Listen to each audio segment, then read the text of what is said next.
It's the Euro crew back from our international break. We got Jules. Indeed. Hello. How you doing, Jules? Very Alvaro. Hola. Raphael Honigstein. Hello. And James Horncastle. Hello there. Say international break. Big one, James, for Italy qualifying for. Yay!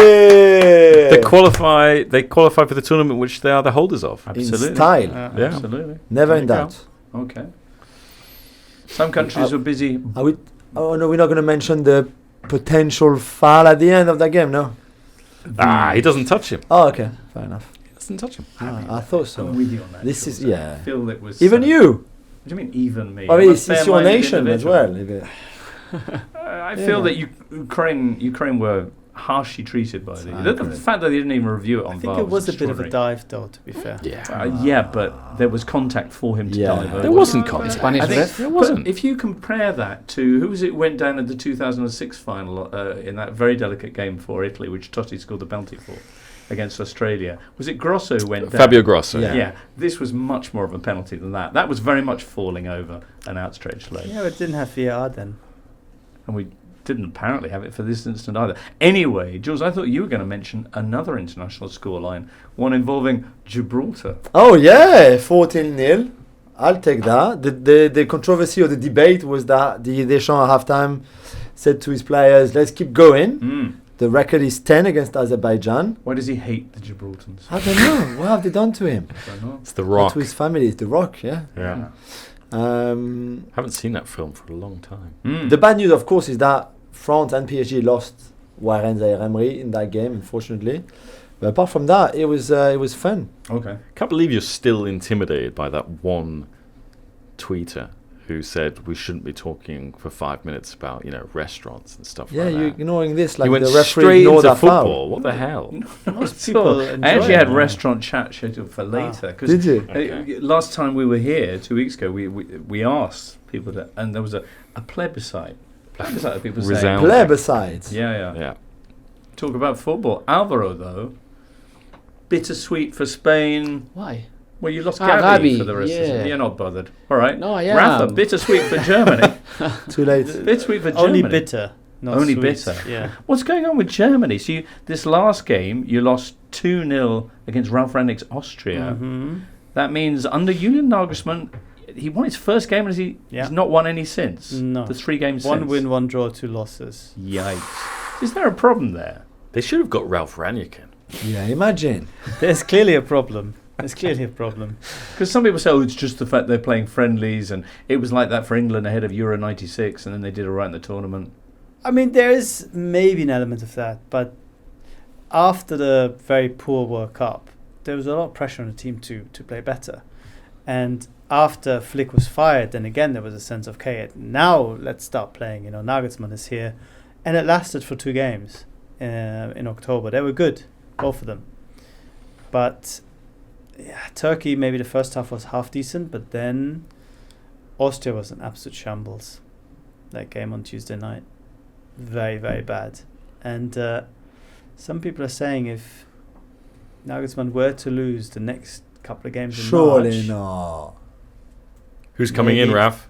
well, Rudy Nazionale. Right. Who won Would his be- game against, who was it? France. France, Yeah. the only We'll game let that- them win. We'll let The them win. only game that Germany have really won in 2023 that was sort of relevant or a decent opposition was against France when Rudy was in charge. Aunt Rudy. Aunt Rudy. No, Tante Kete. Would you not Yeah. go for an Italian coach, given there are 4 Italian coaches at the Euros? Which in one the would you summer? recommend? Well, Well, I mean, Antonio the Conte. Italians are claiming unemployed Domenico ones. Tedesco, Dominic German, Yeah, who's coaching Belgium. he's taken already. Obviously, Montella was part of the Turkey team that caused Germany some problems. Yeah. Marco Rossi of Hungary, who's been doing great work there. Francesco Calzona of Slovakia. You've never heard of. Francesco Big Sock.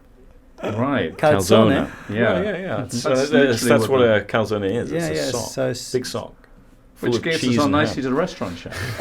I don't know calzone in ages. No. All right. performances have been quite flat. So, hey, moment Yeah. of the week, hey? What'd you say? Raph, I I'm know really struggling. You're this really week. struggling I'm this really week. struggling And this to come up with an outstanding moment of the week. Okay. Should we Come back to me. Come back to me. Jules. I will go for Sunday afternoon. Oh, yeah? It's a Nantes against Le Havre game at the Stade de la Beaujoire. And Andre Ayew is back in France after 8 years of exile in England, in Qatar, a bit everywhere. And Dede Ayew is back now playing for Le Havre, the promoted side. And he was making his debut against Nantes. So he came on in the 65th minute, 0-0 game. And Le Havre really needs his experience. It's a young squad. It's a young team. They need his experience, his cold heads. All that kind of approach, right? And 2 minutes and 24 seconds into his debut, he gets sent off. So not really the return that the Ayew wanted in France after 8 years far from the Liga pitches, and one to forget, really. Okay. Alvaro. Plenty of choice here. Mm. We have had good games, excellent goals as well. All right. But my favorite moment has to be Morales' hat-trick in 23 minutes. He's a 37 years old man. 36 years old man. 36. Basically, he's a late bloomer because he started playing in the top flight at the age of 27. But he gave Marcelino his first win as Villarreal manager, which is a good thing. And also the quality of the goals. I will say that the second and the third goals are spectacular. The first one with the sombrero, and then he ran 40 meters. Amazing. The control, the sombrero, the run. And the second one, the third one, sorry, just dribbling past the goalkeeper in a very imaginative way, doing like a step over. The goalkeeper was on the floor, and then he scored beautifully. That step over, by the way, the first time I saw it, it was Nicolas Anelka in 2000 or 1999 right. playing for Real Madrid in an international tournament, the Mundialito. His first goal for PSG. Does it have a name? I don't think so. It's like a step over. You pass the ball you pass the leg over the ball, and then the goalkeeper falls basically because the he other thinks, way. Yeah. Oh, So you know a normal step over is on the outside of your leg. Mm. This one is inside. It's inside. Yeah. So you pretend to shoot basically, and instead of shooting, your leg goes over the ball. Right. So the keeper dives, and then Beautiful. And Anelka did one 23 Yeah. years ago. That was the first time I saw it. And Morales this time did it even better, I would say. All right. This is part of the 3-1 win of Osasuna. She's Villarreal up to 12th. I feel place in really La bad Liga. for Anelka. I mean, are we saying that this skill originated with him, and yet he's it's also been the first forgotten? one I saw doing. Yeah, Right. Mhm. He should copyright that. The Anelka feint. maybe. Imagine. The Anelka. Yeah. Raf has found a moment of the I weekend. found a everyone. moment of the week. Okay. Is And it Bocconcino? no, it's Kevin Folland scoring a goal. Ah. Monaco legend. Monaco legend. Of course. 88th minute. 1-1 to rescue a point for Union, but more importantly, James, to finish that terrible run of 9 Bundesliga defeats in a row, 4 games without a single goal. Mm. At least they got a point against Augsburg. Zac Efron, you know, Mhm. the Yeah. twin of Kevin Volland. Are they that They similar? are. Brother from another brother. Yeah, Okay. completely. No. Unreal. Brother from another mother. No, no. A mother from another brother. Nice. Okay, it's going well so far. Good. James, moment of the weekend.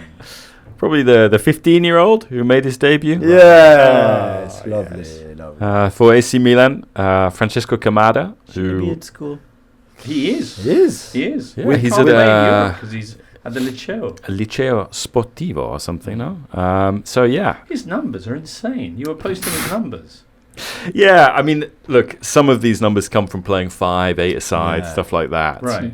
Where I mean, we've all played with Jules, where Jules will score 6 or 7 in a single Yeah. 5-a-side That's game. why But I yeah, do I mean, his French numbers to do are 483 goals in 87 games. Sounds good. So a goal per game average of 5.5. I'm sorry, but no one mean, counts goals for 5-a-side Which games. makes That's me why not? ridiculous. How many Come 11 on. aside games on. has this guy played? Because Lamine Yamal, when he played first for Barcelona, we go. had played less than 111 aside games.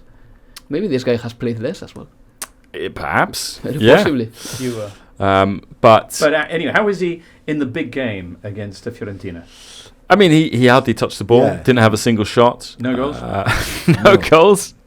I felt bad for him because he was in no position to maintain this remarkable average because Right. Milan were camped inside their own penalty area. They were outshot 18-1 in the second half of that game.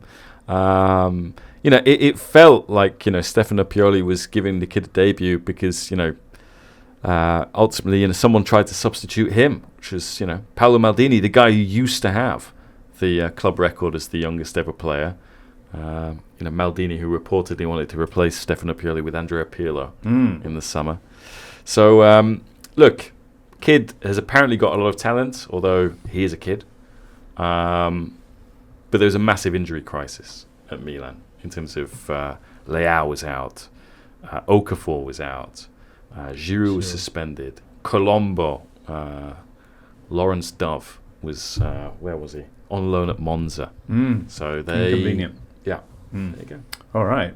That's a bit of a worrying thought ahead of what is a key midweek game coming up for Milan. Well, the OG will be back, Giroud. In the Champions League. Let's get on to some of the midweek highlights in the penultimate round of group stage matches next. Champions League, everybody. It's match day 5. 6 teams are already through to the last 16. 9 more can qualify over the next 2 nights this week. Remarkably, 31 of the 32 clubs that are in action have something to play for. The only one that doesn't is our friends Bayern, of course. Already qualified in top spot. But Group F, everything's to play for there. You got PSG hosting Newcastle and Milan taking on Dortmund. PSG Newcastle. How important is it to get a tackle in early in this Yeah. I mean, as we know, Alvaro, isn't it? It's Fundamental. Yeah, that's where. That's I cannot wait. Usually, if you do that, you win the game. That's what Yes, they there's no doubt. want in Paris. That's what. that kind of. Who on the PSG team can put that kind Lucas of attack Hernandez, in? Yeah, Skriniar, Ugarte, who obviously had a bit of beef with Messi during the international break. Who else? That's all really. The others are. Lovers, not been fast. nice, Softies. yeah. Luis Enrique didn't really put that kind of team out last time and was rewarded with that heavy 4-1 defeat at St James's Park. Yeah. That's the only game in the Champions League that Newcastle have actually scored a goal in this group stage. However, they did get 4. What's to stop that happening again, Jules? It's a good question. I do think that PSG at the Parc des Princes, as we saw against Milan, for example, already, it's not the same proposition. Like a lot of other teams, it's not just them. We saw that on Friday against Monaco, where they were really outstanding with the ball and the support of the fans, etc. Everything. They look even more aggressive. They certainly have their game in place a little bit more. I do think that they underestimated Newcastle away. The fans, the atmosphere at St James's Park, the system and the tactic that Luis Enrique tried in that game, the 4-2-4, was suicidal. And we haven't really seen it since. Not exactly the same. So I don't think he will make the same mistake. But if PSG don't put the tackles in, they will have to be. I think I just expect Newcastle to be very aggressive. Right. Again, and which is a lot of what their game is about. And if PSG don't respond well with that, they might have trouble. But I expect PSG to have a lot of the ball, and they were really on good form on Friday. Okay, a 5-2 win over Monaco. Closer, though, than the Yeah, scoreline it's a bit suggests. harsh. It's a bit harsh because Monaco played well. Balogun was great. Golovin was great. Adi Hurta doing a great job. But PSG were outstanding, especially in the second half, or certainly by patches. And Ousmane Dembélé scored his first goal for the club, which was a lovely goal as well. The first touch and the finish. Gonzalo Ramos, who's the club has made his transfer permanent, also looked better. Mbappe did Mbappe things, which was not much on What Friday. persuaded PSG to make the Gonzalo Ramos deal permanent at this juncture? It seems like there's a few people at the club who don't know either why now, because they could easily have waited a bit longer. So I don't know. Good. I don't know why. His form has been scintillating. Well, yes, during the form, he had 2 Commission goals. before Christmas, maybe for somebody. Maybe a bit. Do you have a theory, James? Maybe it was written in the contract. I don't know. I mean, it's I don't curious, think isn't it? so. Like It is. on the basis of 2 goals, as Jules says. And 1 assist. You think I'm going to take this option to sign him for how much? 68, Oh, I just a think. drop in the 68. ocean. Yeah. You know, but then look at him. He was transformed. He had that confidence. Right. So maybe that was the idea behind the whole thing. But yeah, it was much better collectively. They will always concede chances, and they did against Monaco, and Monaco could have scored more. And Donnarumma made some good saves. He made a mistake, of course, on the first goal, but it's easily forgiven when he made those key saves. So Newcastle will score and will have chances to score. There's no doubt. But it felt on Friday that PSG were always going to outscore Monaco, for example. Okay. Newcastle warming up with a 4-1 victory Yeah, themselves really on good one. Saturday against Chelsea, who here has PSG beating Newcastle. Who has Newcastle getting something? Because they need to. They're bottom of the table. I haven't made my predictions yet. Have to you be not, honest. Raphael? But I think. Should we come to you? PSG will win. Okay, Alvaro? I really think so. And Mbappe will be a difference maker, most probably. And Newcastle has many players missing. Many. Even though the lineup is going to be strong enough, I think. But still, I think that if Luis Enrique doesn't repeat that 4-2-4 formation, PSG should win it. James? He's Seer such a of prick. seers. Currently in the Newcastle position in our predictions league. Yeah, but Yes. I'm more a visualization predictor. aren't Okay, I? all right. Newcastle, as I mentioned, in fourth place in the group on 4 points. Milan a point ahead on 5, with PSG on 6, and Dortmund on 7. Dortmund, who will be travelling to San Siro to face Milan on Tuesday. Now, both teams were victorious this weekend. Milan's, we've heard, with that 1-0 win over Fiorentina. Dortmund, Rafa, in rather more spectacular fashion at home to Mönchengladbach. Yeah, they were 2-0 down within 28 minutes. Manu Kone and Rocco Reitz is a really interesting young player coming through. Born and bred, but certainly from the academy, from Gladbach. Also youth international. But then Dortmund started playing a little bit and started scoring some very beautiful goals, especially the one from Füllkrug to equalise after Sabitzer had pulled one back. So 2-0 down against Mönchengladbach after a third of the game or so. It did have the feel that this was about to go very, very wrong, a bit like when Bayern came to town. Who turned it around for Dortmund? Who was the one who showed character for this team? It's hard to say because the goals were quite individualistic. Royce snapped into a tackle and sets things up for the first. I mean, a tackle is always very important. Yeah. Winning those tackles. Yeah. It's a catalyst. Especially early. No, he wins Turning the ball point. and he It really launches, is. I think, Yeah. Dortmund upfield. Because that's the thing that's usually levied against Dortmund. They don't have character, but in this one they... I mean, I think we're still none the wiser about this Dortmund team because there was a lot of talk during the week saying you have to really get it together, start well, don't coast in games, don't take your eye off the ball, and then they start so badly. But because they have real talent up front and the talent came to the fore with some very beautiful individual goals, it was enough to beat this Dortmund team. Also, Jamie Binu-Gittens, who's been threatening to do something big now for quite a while and has been hampered in his progress by a couple of shoulder injuries. He's got a really good goal, and they've got high hopes for him being the next big thing. And in the end, 4-2 win, but it poses just as many questions as it answers, this Dortmund team and this performance. Rafa, very quickly, what happened with Florian Neuhaus? Because 4 or 5 years ago he looked like the next German good player, and he didn't quite get to those levels. Nobody really knows. I was asking the very, very same question at somebody this morning, and we don't have an answer.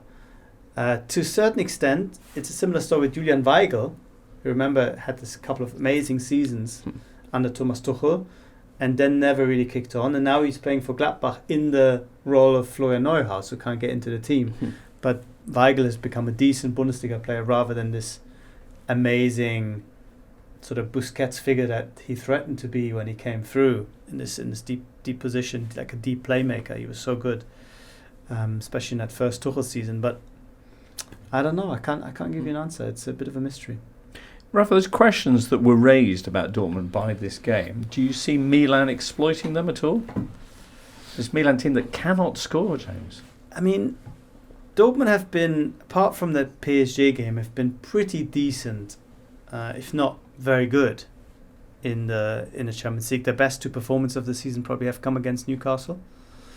I think the result will do enough to give them confidence going into that game.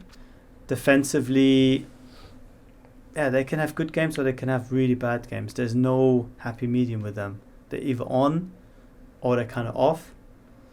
I'm hoping that they'll be on because a win, of course, takes them through. They have sort of a match ball.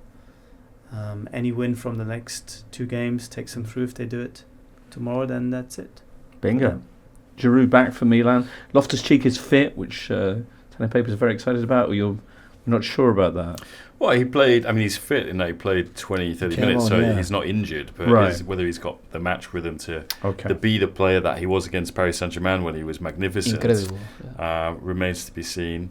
They'll be without Leao, which is a big blow. I think whenever anyone complains about Leao, they should throw them the footage of their game against Fiorentina at the weekend and say, okay, do you really think Milan are better without him? Because they lack a lot of initiative and drive without him.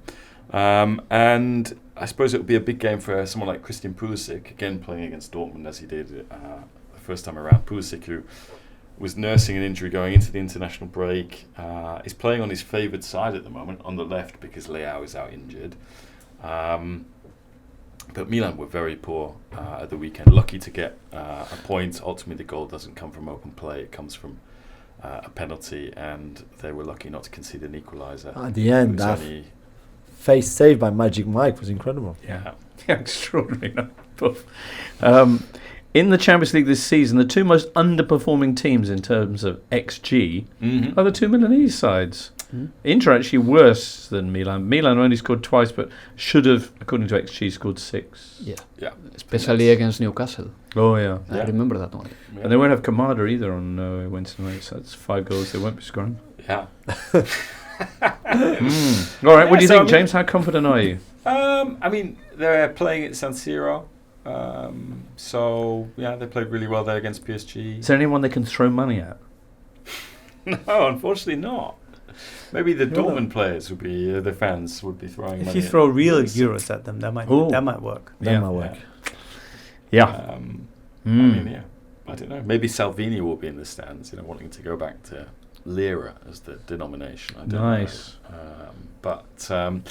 But yeah, I think this group is fascinating. I mean, you'd want it to go right down to the final match day, and that last game at St James's Park. I suppose if PSG were to beat Newcastle and Milan win, then yeah, there's not really much in the way going on that last game at St James's Park. But, All right. Well, we'll see on Tuesday. Loads of other Champions League delights coming up. We'll talk about a few more next. Galatasaray taking on Man United on Wednesday. Oh, it's an early one, that. 5:45. Man United will be out if they lose. Rafa, will they? You've studied in depth Galatasaray's form at home in the Champions League, Yeah. which hasn't been great, to be honest. All that welcome to hell business. Copenhagen went there and went 2-0 up. I suppose But it's not they hell still- anymore. They still is won it? the game. Because it's not the Well, they Amsterdam drew. Union. ended up they They drew drew 2-2. 2-2. Oh, they did. Yeah, sorry. Yeah. As I say, in depth. In depth. In depth. Yeah. Copenhagen had a man sent off, and then Galatasaray came back, and it was 2-2. That and wasn't then my game that night. was it not? No. I thought you were doing. Who was doing that game? No, that was an early kickoff. I think it Oh, I was one of see. the ex-players. All right. Owen Hargreaves, Right. Jermaine Genius. He'd know. Yeah. Would that he were here. You did see the game against Bayern when Bayern won 3-1 there. Yes.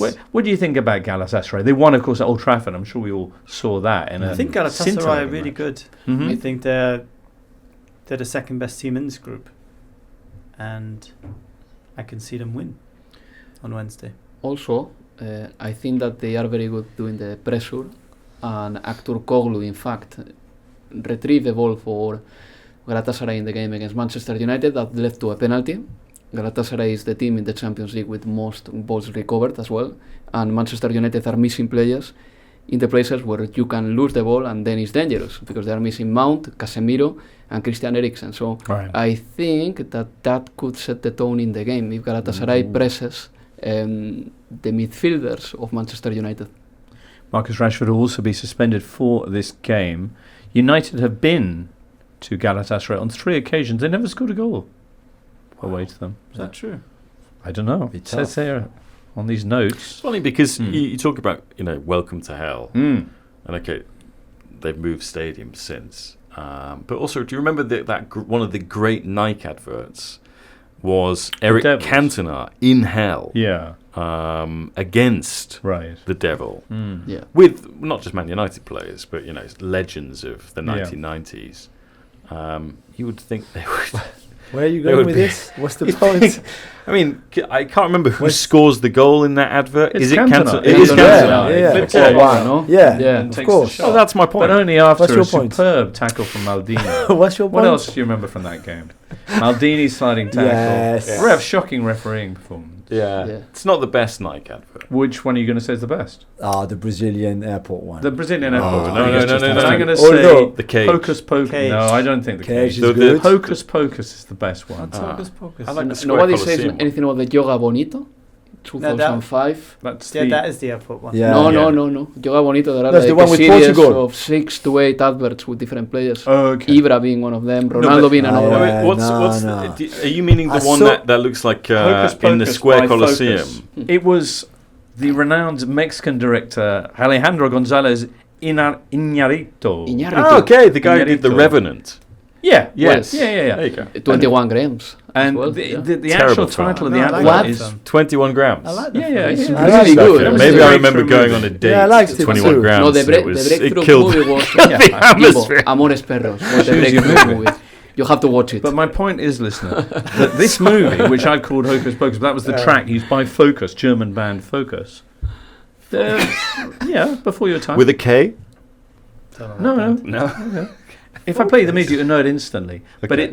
the advert was called Write the Future, and you're talking about 6 adverts. Yeah. It was all about, I think, was it not 2006? No, it was 2010. Yeah, it's They're late. 2010. Dutch, they're not No, it's German. when the It's when kids. it's pre the World Cup, and Yeah. they go through all the futures that can happen. You have that magnificent scene of Wayne Rooney, Of course, in in a the caravan, caravan. eating baked yes. beans out of the Ah, caravan. yes. And you got Cannavaro racing back to make that Yes. clearance, and then Che Cannavaro. Yeah, no, it's good. It's Okay. good. Can I That- just clarify that Focus yeah. are Dutch?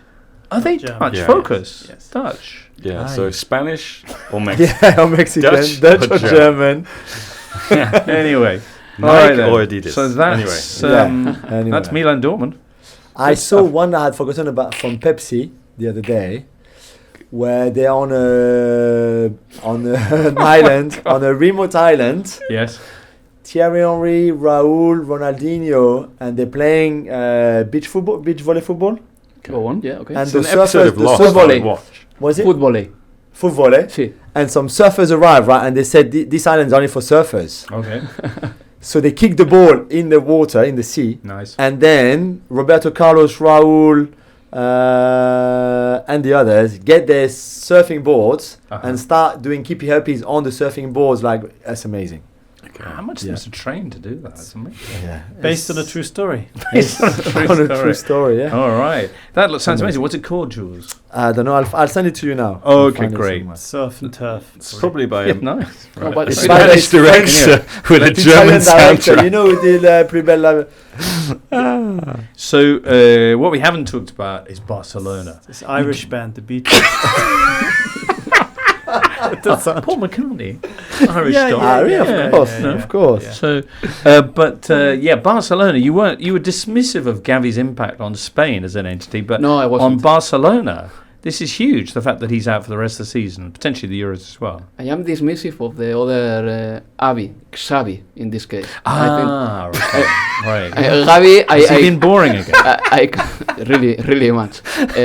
I completely forgot about the Gavi injury. You are right. All right. It's a massive blow for Barcelona. Okay. Because he is the guy with definitely more intensity of the team. But they are playing against Porto, and after a terrible run of results, and especially terrible run of performances, this is a must-win for them. It is a must-win. So Barcelona and Porto are level on 9 points. Barcelona did win away in Porto, but it was a game they could easily have drawn or lost that. The thing is, Shakhtar are 3 points behind them, and Shakhtar are facing Royal Antwerp, who are basically like a points ATM. So you can easily imagine them picking up the win there, and that means that if Barcelona don't get the victory, it could be a very, very tense match day 6. It can get complicated. The good thing for Barcelona is that the last game they are playing against Royal Antwerp, and statistically I think that they are probably the worst defense of the Champions They've got League. Antwerp last game, have they? Yeah. All right. So that helps a lot. That said, But if Porto win this, and then Shakhtar beat Porto, I think I'm right in saying. But anyway, we'll see. Barcelona have to win this. No, Have they won many games lately? no, Two of their last 5? Yeah, exactly, and especially the performances. I repeat again, because sometimes the performances, poor performances, give you a win, but they also give you a hint about how bad you are and how unprepared you are for the next game. And we were speaking about this 3 weeks ago, 4 weeks ago. So it's not that we didn't see this coming. And for Barcelona right now, it's quite important that you bring up the subject of the ranking and finishing first or second, because if they finish second, the only scenario you can envisage for them is being thrashed in the Champions League last 16. Thrashed. Completely, because I think that Manchester City, they are going to finish first. Bayern or whoever finishes first in other groups, they are far better than Barcelona right now. Right. Then in February, maybe Barcelona is a different side, and with Frenkie de Jong getting better, more fit, and some other players, Lewandowski hitting the goals that he's not scoring right now, maybe Barcelona is competitive again. But as it stands, the only scenario I can see for Barcelona is if they finish second, suffering a lot in the February game. Yikes. But it's an interesting point, because the other Spanish teams are doing well. So their possible opponents, if they finish second, is quite a small group. Because Real Madrid and Atletico are going to finish third. Right. PSG, Bayern, Arsenal, City, Dortmund, Man City. Still, this is obviously just talking about the future and trying to speak about something that hasn't happened. They have to beat Porto, that's for sure. Without Gavi, it's going to be more difficult. And what about with Xavi? With Xavi, it's going to be even more difficult as it stands. But on the other hand, let's see if they can bring their most competitive version. I mean, they have done it sometimes. I think that the midfield with Pedri, Frenkie and Gundogan can mix up well. It's quite promising, but still they haven't played enough football together. But Porto is not the most dangerous team in Europe either. At the same time, Barcelona beat them there. It's true that Ferran Torres' goal gave Barcelona a win that maybe they didn't deserve. But I think that the situation is still in Barcelona's hand. As I said before, playing the last game against Antwerp is a little bit of a guarantee. Okay. It's a massive week because they play Atletico Madrid on Sunday. And then Girona. But what's going on with Lewandowski? Because we talk about Kane scoring 300 goals in 12 games for Bayern or whatever. He's scored 2 in his last 8, Lewandowski, for Barcelona. Like, has he gone back to eating his meals in the right order rather than eating dessert first, then the main, then the starter? Like, what's going on? I remember that he quitted on sweets for a while as well, because his wife, she not like a wellness fitness instructor or whatever. I think that with Robert Lewandowski, number one, is a victim of the team's game.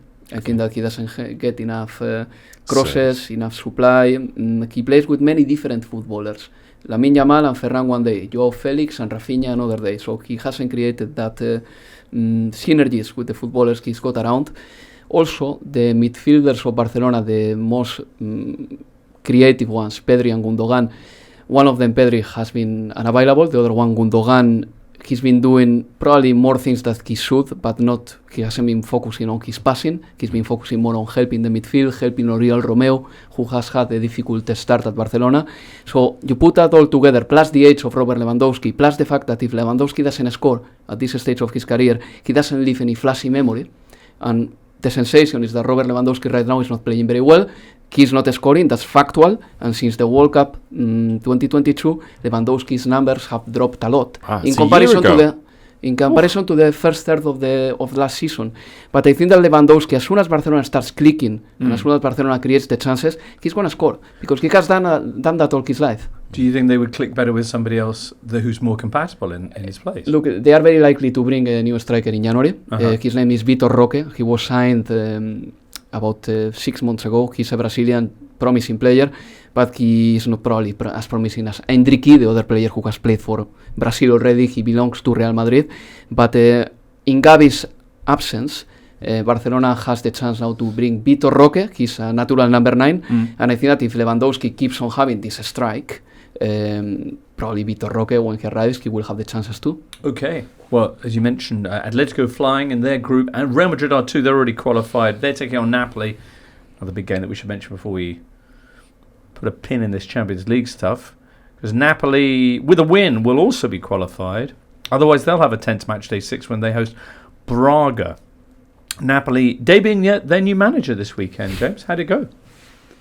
It went well. Walter Mazzarri, back in charge after 10 years. And I must say, he came across as very simpatico. I agree. I thought.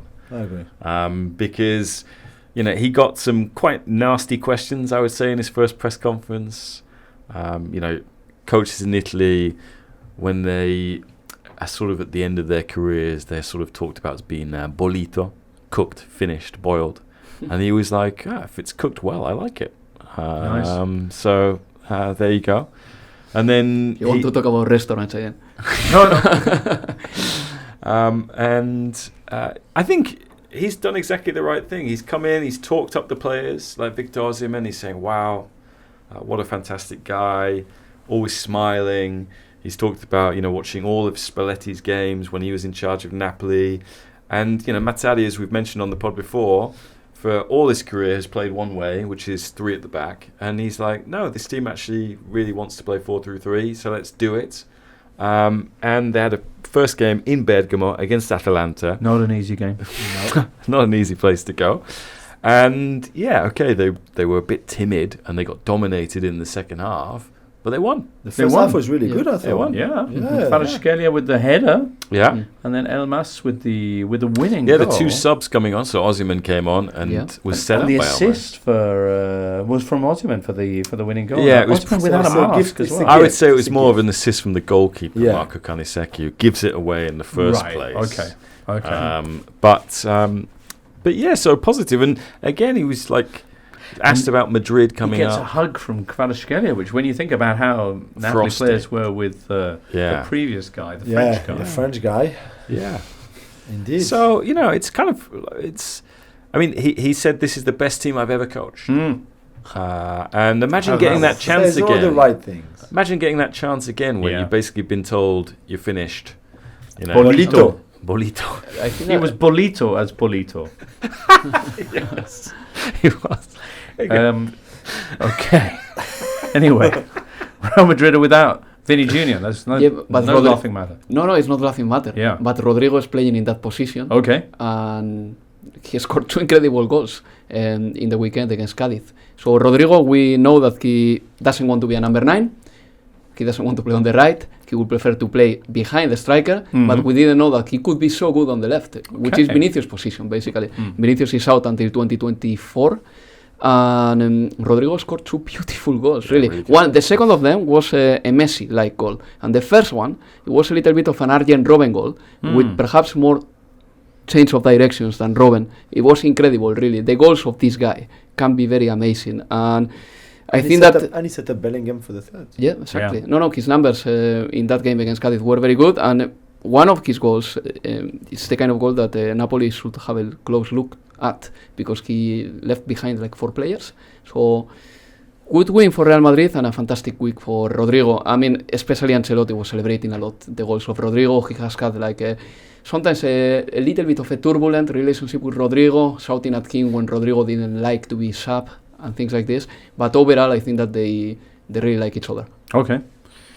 They are through those, so will they have the same intensity as Napoli? I don't know. Here's a stat. Real have won, of their last 16 Champions League games against Italian sides, they've won 15 of them. It's incredible. The only one that they didn't win was? Against Juventus in a semi-final? Yeah, it was the rubbish bin for a heart game. Yes. What a game that was. What a game. Which one was that? The semi-final in 2015 that or was the other? No, that Or later. That one with the controversial penalty. Yeah, it was Michael Oliver. What did he say? Was it? In Italian? Here we go. Vuol dire che al posto del cuore hai un pattumiere, un bidone dell'immondizia.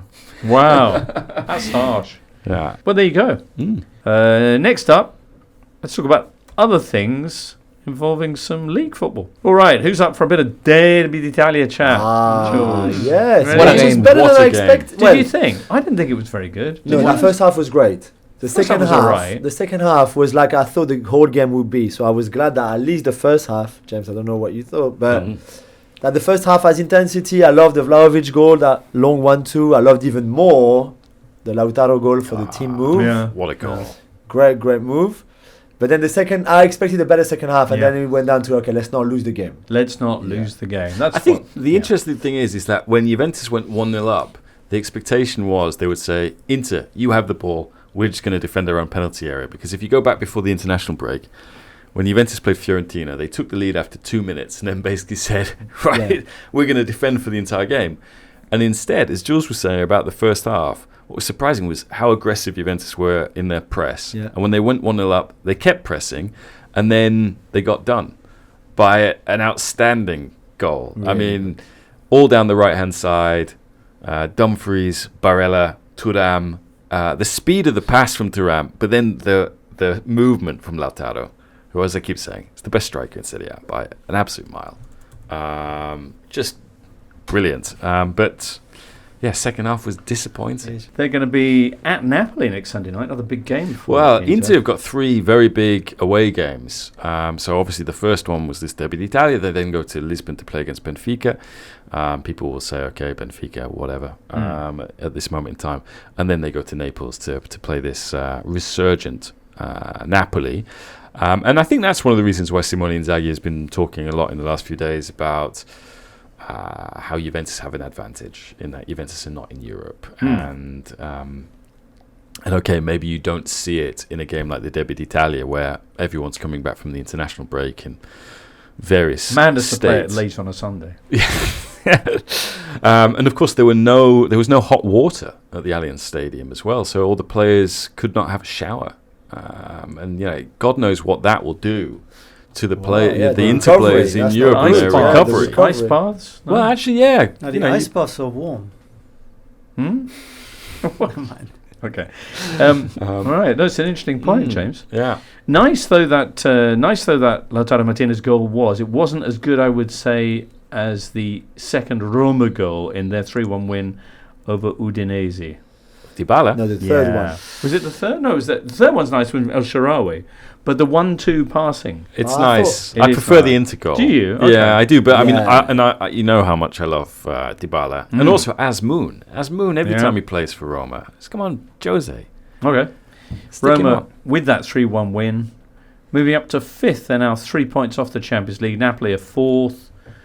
You've got Inter on top, and then Juve, then Milan. Yeah. So you could say, I mean, Derby d'Italia, bad game, but actually good for the title race because in some respects, like, okay, Milan and Napoli are still a little bit in the distance, but they've made up ground on Inter and Juventus. So, only goes to underline how Serie A is the most volatile of the top 5 leagues in Europe when it comes to title races. If it's volatility you're after, you can't say fairer than Maurizio Sarri of Lazio. Bianco Celeste are currently lying all the way down in 11th place. They got beaten this weekend by Pippo Inzaghi, Salernitana. Pippo getting his first victory of the season. Salernitana getting their first victory of the season as well. Yeah, also, yeah. Yeah. So there was an interesting interview with Maurizio Sarri last week prior to this game where he said, I made a big mistake coming back to Italy. Yeah. And then his team loses against Salernitana. And then he gives another interview where he says, if I was the president, Claudio Lotito, I would do something drastic. Is he very, very keen on leaving Lazio?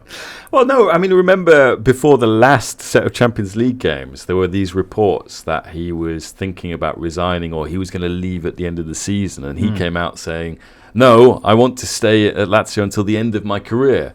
Maybe this is the end of his career. We don't know. I mean, subsequently, I think what he's trying to do is to get a reaction out of the players. And he does not want to do what they do in Italy, which is called a ritiro, which is a kind of punitive training camp. Because I think Sarri likes to, watch the Davis Cup. He likes to go out on his bike. He likes to read Bukowski novels. Yeah, and he he doesn't want to smokes. be sort of stuck in a hotel with 23, egotistical football players all the time. So he thinks, right, maybe if I can make a threat like this, it will spur these players into life. Right. And they'll start before it didn't work, and it hasn't worked so far. But they've got a game coming up midweek, of course. They're taking on Celtic at the Stadio Olimpico. Celtic are out of the mix in terms of qualifying, but Atletico, Lazio and Feyenoord are all separated by just 2 points. Scots can still make the Europa League. Mm-hmm. Could they spring a surprise in Rome? Would it even be a surprise given Lazio's wobbly form? Well, they played really well, Celtic, for 70 minutes in their reverse fixture, and then lost the game at stoppage time to Pedro. And Celtic keep making mistakes. In fact, that's what happened against Motherwell at the weekend as well, when they drew 1-1. So I'm not confident, particularly given Celtic's away record as well in the Champions League. So. Very good. Anything else from Serie A, James, before we move on to the Bundesliga? I mean, there's the kid Matthias Soulé for Frosinone, who we've spoken about Kamada being the youngest ever player to appear in Serie A, but Soulé has probably been the revelation this season. He scored 6 goals. Frosinone unbeaten at home since the opening day of the season. Got some really interesting young guys, like someone called Ibrahimovic, who's not related to Ibrahimovic, but yeah, and they've got the Brazilian kid from Real Madrid, Rainier, who was at Dortmund. Still not terrible at catching Dortmund, on. but yeah, I mean, they've got this really young team, Frosinone, so that's the last. It's an easier league to play in. Says the guy who could not come up with a moment of the weekend in the Bundesliga. There were so many. who Germany, who's best goal scorer? Yeah, best goal scorer has got 500 and goals. Germany are only part of the Euros because they're hosting it. They don't have to qualify. That much is true. Yeah. Frosinone have got Milan away next weekend. Are you back? Well, they'll have to put up with Kamada, won't they? Yeah, they will, maybe. All right, next up then, Raf, Bundesliga. Bang. Bundesliga, top 4 all won. Dortmund we heard about earlier. Stuttgart had a 2-1 win at Frankfurt. Bayern, 1-0 winners at Köln. Guess who scored the goal? Yeah. And Bayer Leverkusen notched up an 8th consecutive Even for them, you Bundesliga could win. say, guess who scored the goals? Because those 2 wing backs. Incredible. Just incredible again. Subject of an article in the Athletic, Oh, really? which will be written. Where can I eventually. pick up the Athletic? You can pick it up very cheaply, James. Yeah, you can at the moment. You can't can at the actually? moment. £1 a month for the next 12 months. That's a great deal. Yeah. Anyway. Anyway, Back to the but program. Leverkusen, 8 straight victories. Has anyone ever done that before? No. For Leverkusen? No. No. Also, no one's ever had as many points as they have after 12 match days. 34. Are you saying that Bayern, for example, have Not never had even this Bayern, good a start to no. the season? Not even 34 Pep's points. Bayern? No, not even Pep's Bayern. Oh. They've also Even scored. Ancelotti's Bayern. Even Ancelotti's Bayern. Especially Your They've Pinkers also- is Even Bayern. They've Nico also Kovac. scored at least twice in every single game. Yeah. Which also no one's done before.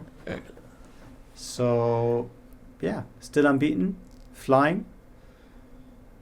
Super impressive team. And it was Xabi Alonso's birthday on Saturday, and the fans serenaded him. What did they sing? Happy birthday. Okay, that makes In sense. German or Spanish or? In English. How do you sing it in German, Raf?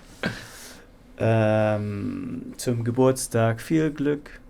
Zum Geburtstag viel Glück. Zum Geburtstag, da-da-dim, bam, bim, bum. That's for you, listener, if it's your birthday today. Yeah. Italian, I think, is the only... Tanti auguri a te. No. Portuguese, Brazilian, I think, is the only happy birthday that actually has lyrics. Okay. What do you mean? I know Why? that You don't in- need them. Why? How far do you go in the song? Oh, not just a chorus, you mean? You mean verse. They have a Parabéns verse. pra você nessa what is it? Nessa data querida, muitas felicidades, I just muitos sang the anos lyrics in de German. vida. Te deseamos todos. German had lyrics. I No, it didn't. It's the same words repeated all the way. No, You know, no. we're never going to include this. But you know- We're never you know going to what? include this. And this All is right. interesting. In Greece, they don't Yeah. sing. They don't use that melody for Happy Birthday. They have a totally different one. Yeah. It's the What do they first one. do, Alvaro? It's a Greek chorus. Na, na, na, que chronia pola. Na, Oh, I na, like na, it. Na, na, na, na, na, na, na, na. It goes like this. It's a totally Keep different going. song. Wow, Yeah. 12 I don't points. know 12 more. points at Eurovision. 12 points. Is that the Stevie Wonder? Is it that one? No, oh my God, this is getting even worse. Wow, It's that's your interesting. birthday. All right, well, that's for you, listener, if you're Yeah. in Greece and it's your Yeah. birthday. Go today. short. Anyway, Alex Grimaldo with another goal, another Bit of a nice. screamer, Yeah. really. And Frimpong with the Oh, other yeah. one, the dynamic wing-back duo. If only Germany had wing-backs like that. That'd be amazing. But yeah, Harry Kane, should we talk about him? Yeah, he got a goal against Köln. Yeah, his 18th The easiest of his career, said. Very easy. One of his easiest, yeah. Not as easy as the goal that Daniel Malen scored against Mönchengladbach. Yeah, he That was brilliant. So this was the literally game we walked the talked ball about in. before. 4-2, well, 3-2 they're up, having come back from 2-0 down. So it's the 95th minute, and Gladbach have a corner, is it? Yeah. So they bring the keeper up, and you know something special is going to happen. But it wasn't something what special Gladbach did were. happen. We saw it at Chelsea this season with Brentford. We Yeah. saw it at Arsenal at Villa last season. At least they wanted to score. Who? The Dortmund. goalkeeper or whoever. Oh, I see, right. Because yeah. I don't know if you have seen Joselu this week. No. He didn't want to score a chance. And he thought he was offside. And he just let the goal pass next to him. And he didn't tap it in. And he was clearly not offside. Yeah, Rookie no mistake. goalkeeper, nothing. He just let Rookie it, mistake. you know. He They thought, need a new centre forward, they really do. Anyway, Harry Kane, though, he scored his Kane. goal. Yeah. But the game was actually more noticeable for the fact that Thomas Tuchel didn't make a single substitution. Like Pep. And Like this Pep. came on the back of him being very unhappy with Bayern having to play Friday night after the international break. And the players are tired. And yet he didn't make a substitution. Afterwards he was asked.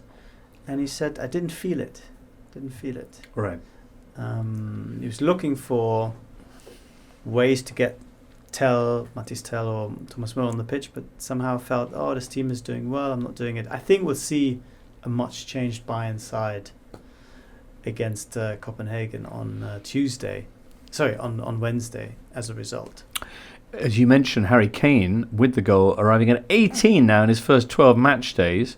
That means that he's already the highest scoring Englishman ever in a Bundesliga season, and we're only a third in. Rafa, anything else before we get on to important things in France?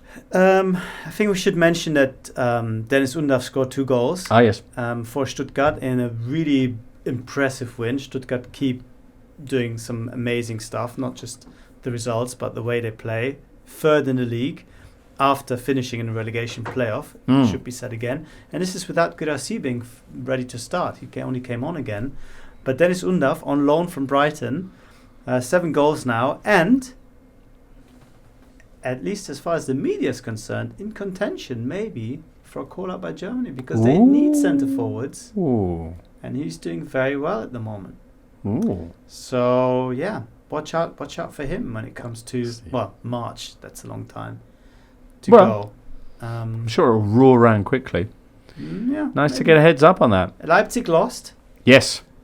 That was a big blow to their chances for the top 4. I mean, of course, there's still plenty of games to play, but a real setback, especially after they had lost. I mean, they're only a point off the top 4. Yeah, I know, but you think that Dortmund and Stuttgart doing so well, Bayern will be nailed on. Leverkusen don't drop off any points. They need to keep up with those teams above them. And Wolfsburg is sort of game that you'd expect to win, even though they were knocked out by Wolfsburg in the cup. And it basically happened again. Wolfsburg very solid, hard to break down, not very pretty.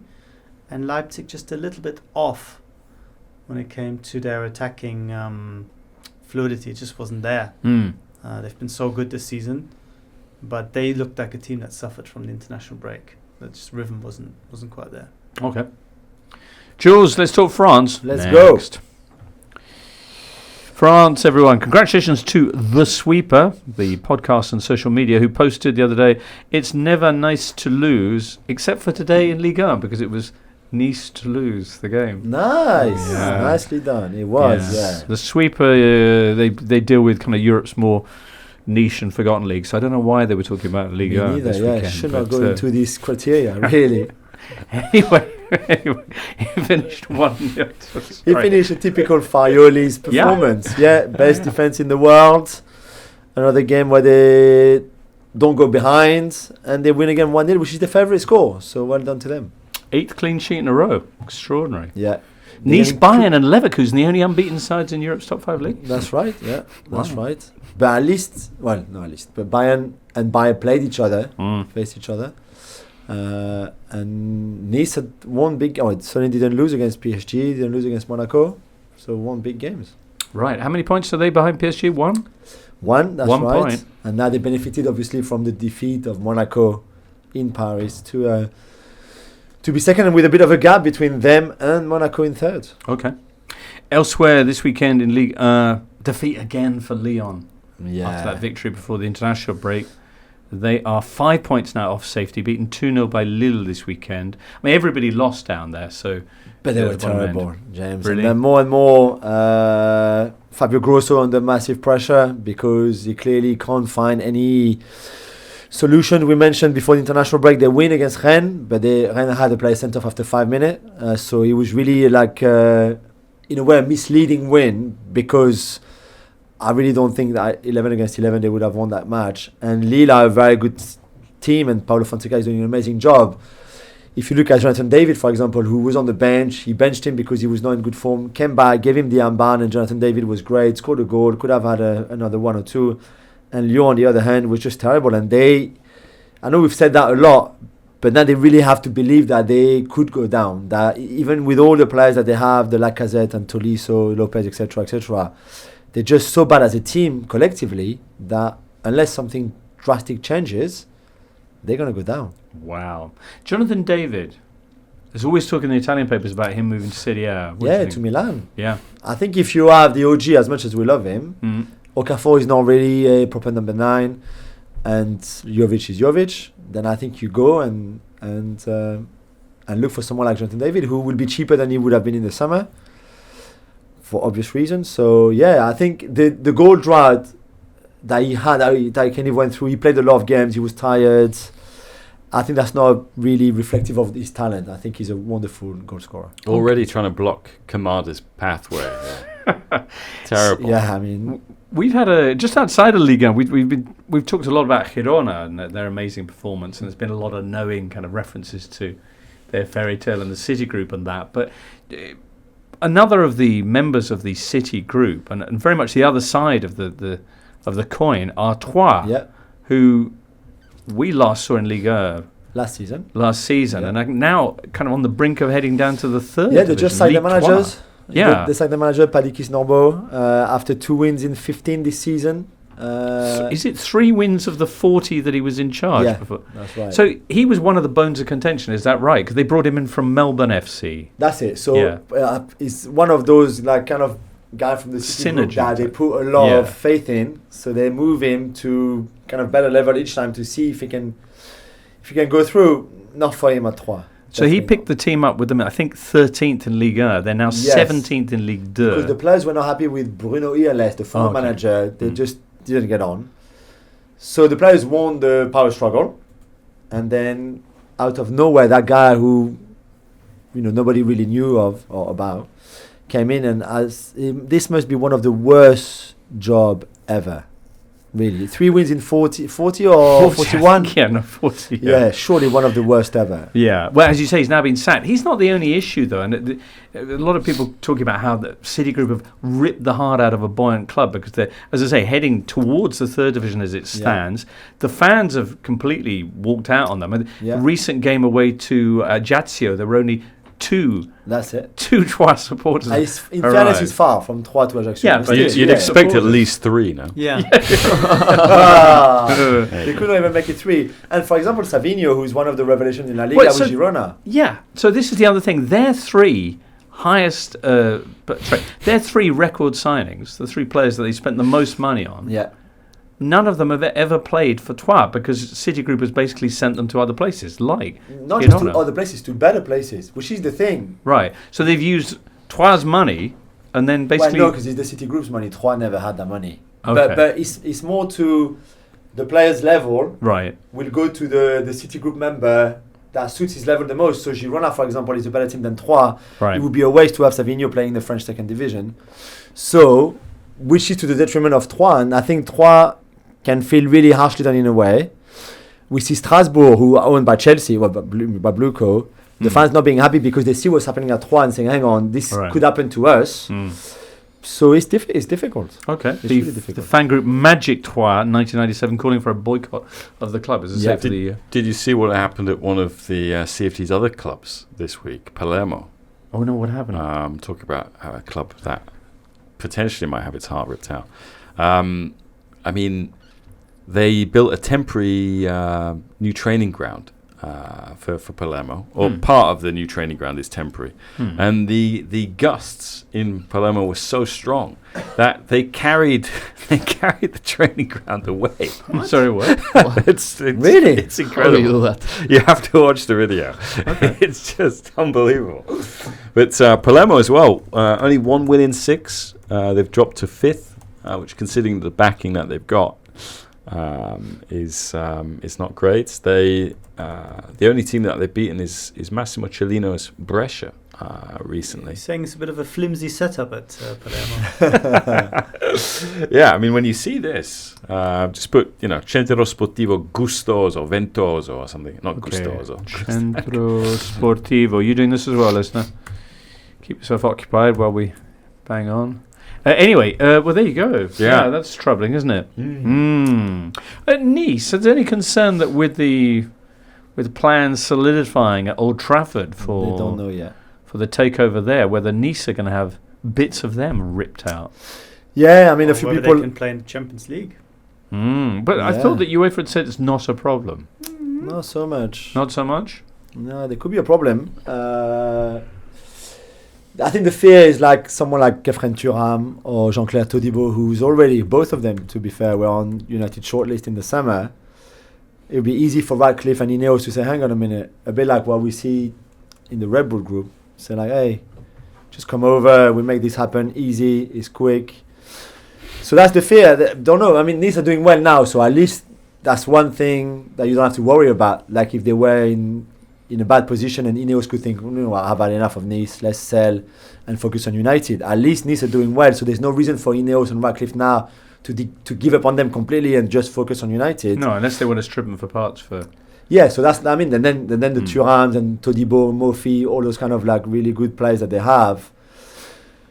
But yeah, I don't know, it'd be interesting to see. It will. All right. Very good. Anything else from Liga?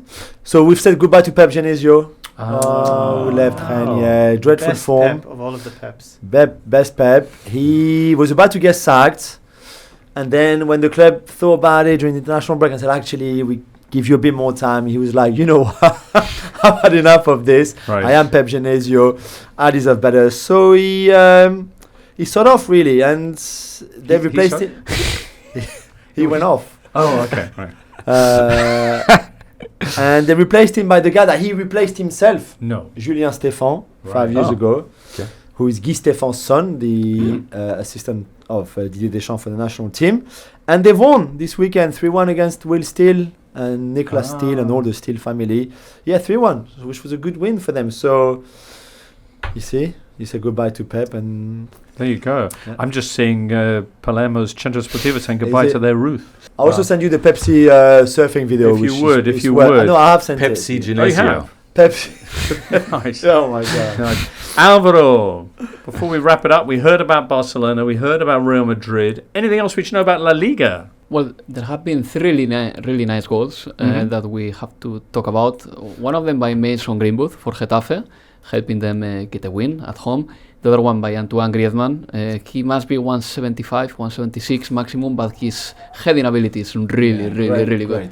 Great header. I thought you were talking about his goals tally for a second. He must be Well, he really also- close to being the all-time... Yeah, he's There's 3 left, no? 3? Three? from Luis Aragonés. Yeah. From Zapatones, Luis Aragonés. So he's going to break that record sooner or later. Then Umar Sadiq. I think that this would have been my moment of the week if had Morales not scored 3 goals, because Umar Sadiq signed for Real Sociedad in August last year, broke his knee pretty much a week after he signed for them, and finally he scored one of these goals that give you some hope that he will be the player that he was for Almeria a couple of seasons ago. One of the games of the week and one of the games of the season was Betis Las Palmas. And you look at the scoreline, 1-0, whatever, Betis won at home. It looks like, one more day in the office for Betis. No, it wasn't like that at all. Las Palmas is playing football really well. They are missing goal scorers because they've got the budget they've got, and therefore they cannot get the best strikers around, and Munir is their nominal number 9, and we know that Munir El Haddadi is no way proper number 9. It's like Real Madrid problems that Las Palmas pull Las Palmas have got. Joselu, Munir, all these strikers that the poor sides have to live with. And they played really well. They lost, however, but they've got a manager, García Pimienta, who When Quique Setién was about to be sacked, he was one of the candidates to be the Barcelona manager because he was in Barcelona B, and he's making Las Palmas play very well. But I would like to focus on Betis as well because they are getting the results right. And when they signed Pellegrini 4 seasons ago, one of the main targets of Betis' directing board was to put them at the same level as Sevilla. And obviously, when Sevilla wins the Europa League, they make you look like a fool in the city. But if you check Pellegrini's numbers since he took charge of Betis and Sevilla's numbers since 2019, Betis has got already more points than Sevilla in 4 seasons. Right. Under very big financial constraints, because let's don't forget that last summer they had to get rid of Canales. Then they wanted to sign Ceballos and they couldn't because they couldn't fit him to the La Liga salary cap. They had to get rid of Bartra, they had to get rid of Juanmi, sending him to the Middle East too.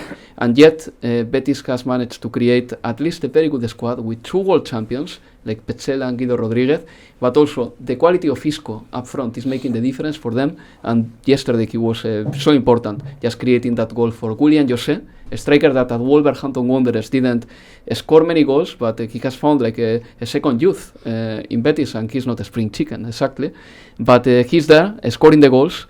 And they started the season very bad, losing 5-0 against Barcelona in a pathetic game. Then I think that they got the lead 2-0 at Bilbao, and they ended up losing 4-2, and the 4 goals of Athletic Club Bilbao came in the first half. They also lost to Glasgow Rangers, but since then they are undefeated in 13 games. Wow. And I wouldn't say that Betis is the real deal. In fact, Las Palmas yesterday was even better than them. But I think that this Pellegrini, this side that Pellegrini has created, at least is probably the best Betis we have seen in the last 4 or 5 years. And certainly a lot better than their neighbours. They're up in 7th place, only a point off 5th, whereas Sevilla are down in 15th. And are they yet to win under Diogo Alonso? They have won a game in the Cup. In the Cup, okay, not in the one Champions League, not in La Liga. In fact, they are playing a very important game in the Champions League this week because they got only 2 points. Sergio Ramos got sent off. Don't answer this question because you know the answer. Okay. Got sent off this weekend with Sevilla. How many red cards did he get in his career? This was his how many red cards? 13th. 13th. 37. 37. Wow. 21. You know the answer, yeah? Tell me.